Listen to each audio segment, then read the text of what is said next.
नमस्कार दोस्तों, मैं आप सभी का चिर परिचित दोस्त उपस्थित हो दोस्त आप सभी के लिए कुछ एक महत्वपूर्ण जानकारियों को लेकर के। जी हाँ दोस्तों, आजकल हम अपनी कड़ी में बात कर रहे हैं दोस्तों सेक्स संबंधित समस्याओं से कैसे पाए निजात। इस संबंध में आपकी भी अगर ऐसी कोई समस्या है तो आप हमें मेल कर सकते हैं दोस्तों। हम आपकी समस्या पर प्रकाश डालने की कोशिश करेंगे, ध्यान देने की कोशिश करेंगे दोस्तों। आइए आज हमारे एक श्रोता हैं जिनके मेल लेते हैं, देखते हैं इनका क्या कहना है। इनका कहना है, मेरे विवाह को 2 वर्ष बीत चुके हैं। मैंने ऐसा बहुत प्रयत्न किया कि मैं गर्भवती हो जाऊं, परंतु मुझे अभी सफलता नहीं मिली। मुझे मैथुन में आनंद तभी आता है जब मैं अपने पति के ऊपर रहकर संभोग करती हूँ। इसके अतिरिक्त संभोग के बाद तुरंत उठकर पेशाब भी करने जाती हूँ। मेरे पति का कहना है कि इस आसन से संभोग करने तथा तुरंत पेशाब को जाने की आदत के कारण मैं गर्भवती नहीं हो सकती। क्या उनका कहना ठीक है? क्या आप बताएंगे कि स्त्री में गर्भ ठहरने की संभावना किन दिनों में ज़्यादा होती है? जी हाँ दोस्तों, एक बार इनके क्वेश्चन को ध्यान से पढ़ते हैं। हम सभी अपने श्रोताओं के क्वेश्चन को 2 बार इसलिए ध्यान से पढ़ने की कोशिश करते हैं दोस्तों कि सबसे पहले आप भी, क्योंकि ये बहुत सारे लोगों की समस्याएं होती हैं, तो आप भी ध्यान से सुन सकें। इसके बाद हम आपको इसका निदान बताते हैं दोस्तों। आइए एक बार वापस पढ़ते हैं। इनका कहना है कि मेरे विवाह को 2 वर्ष बीत चुके हैं। मैंने ऐसा बहुत प्रयत्न किया कि मैं गर्भवती हो जाऊं, परंतु मुझे अभी सफलता नहीं मिली। मुझे मैथुन में आनंद तभी आता है जब मैं अपने पति के ऊपर रहकर संभोग करती हूँ। इसके अतिरिक्त संभोग के बाद तुरंत उठकर पेशाब भी करने जाती हूँ। मेरे पति का कहना है कि इस आसन से संभोग करने तथा तुरंत पेशाब को जाने की आदत के कारण मैं गर्भवती नहीं हो सकती। क्या उनका कहना ठीक है?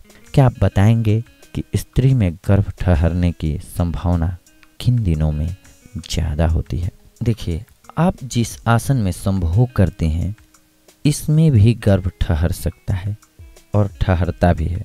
संभोग के बाद आप तुरंत पेशाब को जाते हैं, इससे भी गर्भ स्थापित होने में बाधा नहीं पड़ेगी। आपको स्मरण रखना चाहिए कि गर्भ रहने के लिए यह जरूरी नहीं है कि समस्त वीर्य योनि में रुका ही रहे।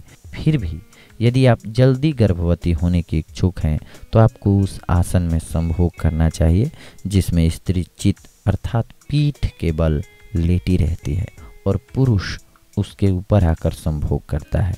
संभोग के बाद आपको थोड़ी देर चुपचाप वीर्य को योनि में रोके हुए लेटे रहना चाहिए। स्त्री का डिंब मासिक धर्म आरंभ होने के 10वें से 20वें दिन तक अधिकतर निकला रहता है और इन दिनों में संभोग होने से उसके गर्भवती होने की संभावना बढ़ जाती है। लेकिन यह भी मत भूलिए कि महीने में किसी भी दिन डिंब निकल सकता है।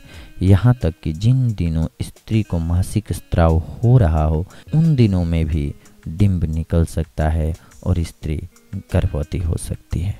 तो देखा दोस्तों आपने कि हमारे एक श्रोता की किस प्रकार से समस्या थी, जिन्होंने हमें लिख भेजा था। हमने इनकी समस्या पर ध्यान दिया और प्रकाश डालने की कोशिश की। अगर आपकी भी ऐसी कोई समस्या है तो आप हमें लिख करके सेंड कर सकते हैं दोस्तों।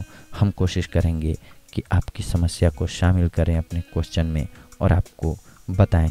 लेकिन देखते हैं, एक छोटा क्वेश्चन और आया हुआ है तो इसको भी इसी में निपटाते हैं दोस्तों, इसी एपिसोड में। देखते हैं इनका क्या कहना है। इनका कहना है कि क्या पुरुष के लिए आवश्यक है कि वह स्त्री के साथ संभोग करने के तत्काल बाद अपने शिश्न को साबुन और पानी से धोकर साफ कर लें? देखिए, इस प्रकार शिश्न को साफ करना आवश्यक नहीं है, परंतु स्वास्थ्य और सफाई की दृष्टि से ऐसा कर लेना आपके लिए लाभदायक है मित्र। तो अगर आप ऐसा करते हैं तो अच्छी बात है, कोई बहुत ज़रूरी नहीं है, पर अगर आप करते हैं तो सफाई की दृष्टि से यह अच्छा कदम है, करना चाहिए। चलिए देखिए, अगली बार हम आप सभी से जुड़ेंगे दोस्तों कुछ एक और लोगों की समस्याओं को लेकर के, उनकी मेल्स को लेकर के। तब तक के लिए धन्यवाद, नमस्कार।